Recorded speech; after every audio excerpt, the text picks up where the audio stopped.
Assalamualaikum warahmatullahi wabarakatuh. Marilah solih-solihah kita tilawah bersama-sama dahulu.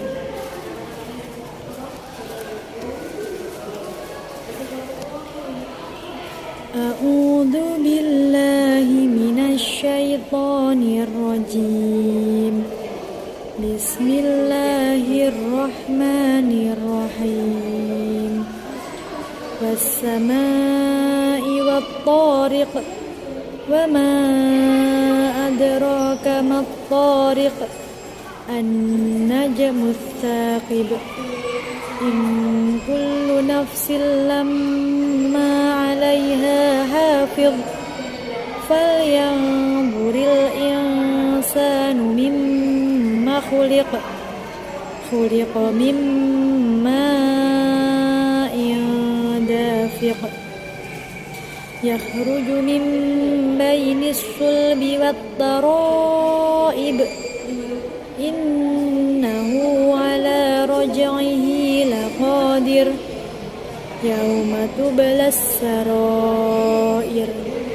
Fama lahu min quwwatin wala nasir. Was-samaa'i dhatir raj'i wal ardi dhatis sad'i. Innahu laqawlun fasl. Wa ma huwa bil hazl. Innahum yakiduna kaida wa akidu kaida. Famahhilil kafirina amhilhum ruwaida. Shadaqallahul azim. Wassalamualaikum warahmatullahi wabarakatuh. Bismillahirrahmanirrahim. Assalamualaikum warahmatullahi wabarakatuh. Bagaimana kabarnya solih-solihah kelas 1 sampai kelas 6 yang Ustazah sayangi? Semoga Ananda solih-solihah kelas 1 sampai kelas 6 beserta ayah bunda di rumah semoga sehat selalu dan senantiasa dalam lindungan Allah Subhanahu wa Ta'ala. Baik, sebelumnya Ustazah sampaikan kepada Ustazah Mahmudah berkat tilawahnya semoga bina kelas pada pagi hari ini semakin berkah dan semakin mendapat ridho dari Allah Subhanahu wa Ta'ala. Amin. Baik, sebelum memulai bina kelas pada hari ini, Ustazah punya satu lagu untuk kalian semuanya. Oke? Tutup buka, tepuk tangannya. Tutup buka, tepuk sikutnya. Naik, kepal tangannya.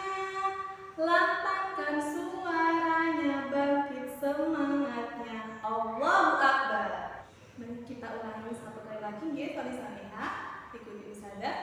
Tutup buka, tepuk tangannya. Tutup buka, tepuk sikutnya. Naik, kepal tangannya. Lantangkan suaranya, bangkit semangatnya. Allahu Akbar. Baik, soleh-solehah, semoga tadi lagu yang sudah sampaikan bisa menambah semangat kalian untuk mengikuti bina kelas pada pagi hari ini. Baik, hari ini hari Jumat 15 Oktober 2021 Ustazah akan menyampaikan sedikit bina kelas, sedikit ilmu tentang adab menerima tamu. Ustazah yakin kalian di rumah soleh-solehah kelas 1 sampai kelas 6 pernah bertamu ataupun menerima tamu? Pastinya pernah kan? Baik, Ustazah percaya kita sebagai makhluk sosial pastinya pernah bertamu dan juga menerima tamu. Nah, ternyata dalam agama Islam untuk memelihara silaturahmi itu adalah hukumnya wajib. Nah, jadi hukum menyambung silaturahmi terutama kepada sesama muslim itu adalah hukumnya wajib. Ada yang mungkin dari kalian ada yang bertanya, Ustazah, apa sih keuntungan dari silaturahmi? Nah, sudah jelaskan keuntungan dari silaturahmi, yaitu salah satunya yang paling penting adalah menjalin hubungan yang baik antara tetangga, saudara, keluarga. Nah, dari hubungan yang baik ini pasti menghindari kita dari sikap apa? Sikap iri, dengki, seperti itu. Jadi tidak ada yang saling bermusuhan. Yang kedua, ternyata manfaat dari menjalin hubungan silaturahmi itu dapat memperlancar rezeki. Jadi solih-solihah mulai rajin-rajinlah untuk menjalin silaturahmi atau bertamu kepada tetangga, mungkin kepada saudara, kepada kakek nenek, atau keluarga paman, bibi, pakpo, buboh, dan lain sebagainya. Baik. Nah, Ustazah sampaikan juga pentingnya silaturahmi juga tercantum dalam Quran surat An-Nisa ayat 36 yang artinya Ustazah bacakan. Dan sembahlah Allah dan janganlah kamu mempersekutukannya dengan sesuatu apapun, dan berbuat baiklah kepada kedua orang tua, karib kerabat, anak-anak yatim, orang-orang miskin, tetangga dekat dan tetangga jauh, teman sejawat, ibnu sabil, dan hamba sahaya yang kamu miliki. Sungguh Allah tidak menyukai orang yang sombong dan membanggakan diri. Nah, tadi sudah sampaikan di awal, orang-orang yang tidak mau menjalin silaturahmi, salah satunya bertamu tadi, adalah termasuk dalam golongan orang-orang yang sombong dan membanggakan diri, atau kalau dalam bahasa kita adalah orang yang angkuh. Angkuh itu gimana maksudnya? Tidak mengenal tetangga, tidak mengenal saudara, tidak mengenal teman. Jadi dia hidup sendiri. Maksudnya hidup sendiri adalah tidak mencerminkan sebagai makhluk sosial. Nah, seperti itu bisa dipahami. Nah, ada satu hadis juga Ustazah bacakan. Tidak akan masuk surga orang yang memutus hubungan kekerabatan. Hadis riwayat Bukhari dan Muslim. Jadi di Al-Quran sudah jelas, di hadis juga jelas bahwa yang menyambung silaturahmi itu sangat disukai oleh Allah Subhanahu wa Ta'ala. Nah, Ustazah akan bercerita sedikit. Ustazah ada cerita di zaman Rasulullah, pernah ada seorang suami istri, ayah dan ibu. Nah, dua orang ini memiliki sifat yang berbeda. Si ayah sangat senang sekali bertamu dan menerima tamu, sedangkan yang si istri ini, yang ibu ini, dia tidak suka bertamu ataupun menerima tamu. Kemudian Rasulullah menegurnya melalui si bapaknya tadi. Nah, kemudian berkatalah Rasulullah, katakanlah kepada istrimu agar ia memperhatikan tamu pada saat keluar rumah. Nah, kemudian sang ibu tadi atau sang istri tadi mendengar perkataannya Rasulullah. Kemudian dia memperhatikan tamu yang datang, membawa daging dan buah-buahan yang banyak. Sedangkan pada saat keluar rumah, mereka membawa pulang ular dan kalajengking yang banyak. Kemudian Rasulullah bersabda lagi, kedatangan tamu ke rumah mendatangkan karunia yang banyak ke dalam rumah, dan pada saat mereka pergi, mereka membawa keluar berbagai bencana. Sejak menyaksikan hal itu, sang istri menjadi senang menerima tamu. Jadi, soleh-solehah, ada dua keuntungan ketika kita bertamu dan menerima tamu. Ada dua keuntungan.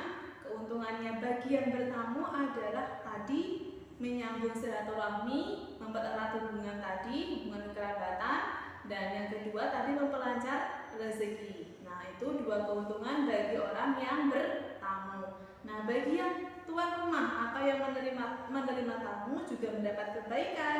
Kebaikannya adalah kita mendapat pahala karena kita memuliakan tamu, dan yang kedua adalah menjauhkan kita atau menghindarkan kita dari bencana. Bisa dipahami, soleh-solehah? Baik, sekarang Ustazah lanjutkan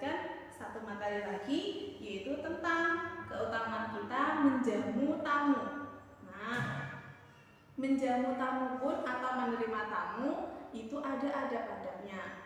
Nah, yang pertama adalah memuliakan tamu, salah satu tanda orang beriman.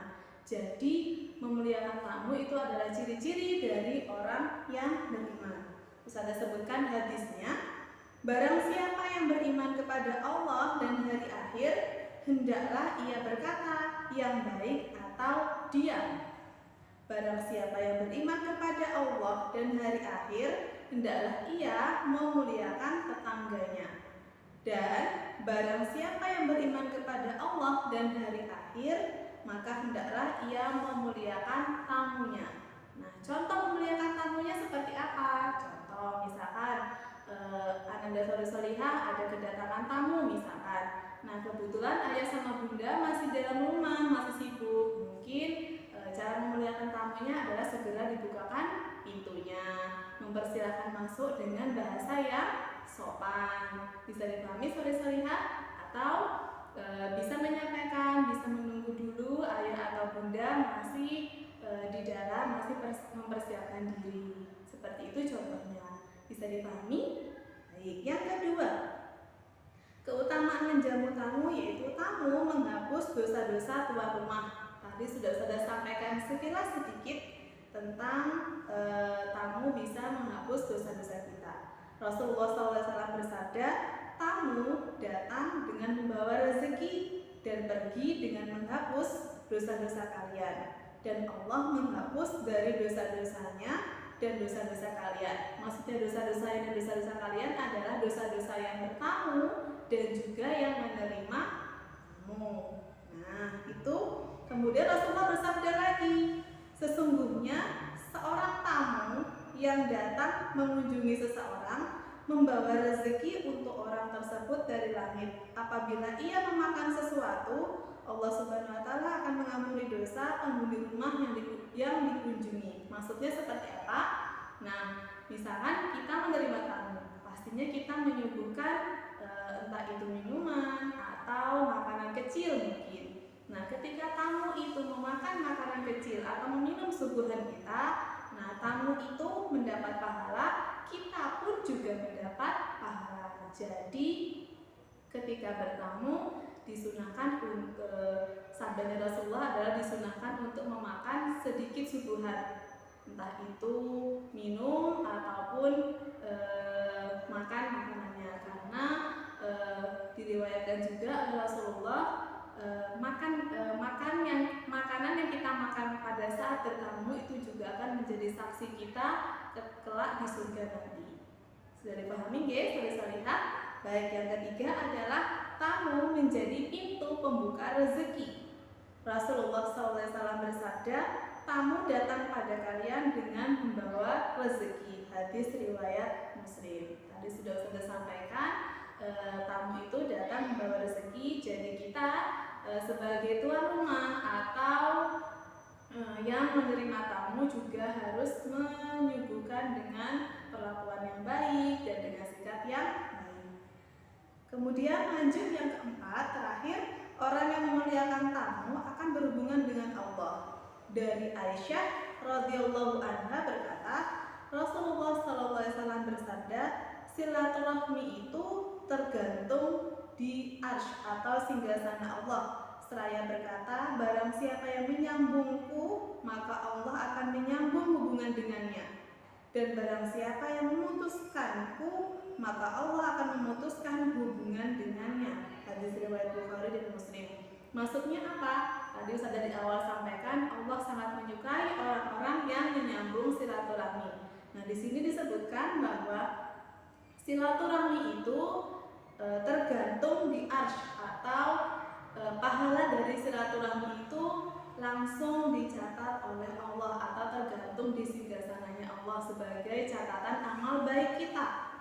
Nah, jadi soleh-solehah rajinlah untuk menyambung silaturahmi, mungkin sama teman, sama saudara, tetangga, tetangga dekat, saudara dekat, saudara jauh. Jadi rajin-rajinlah untuk menyambung silaturahmi.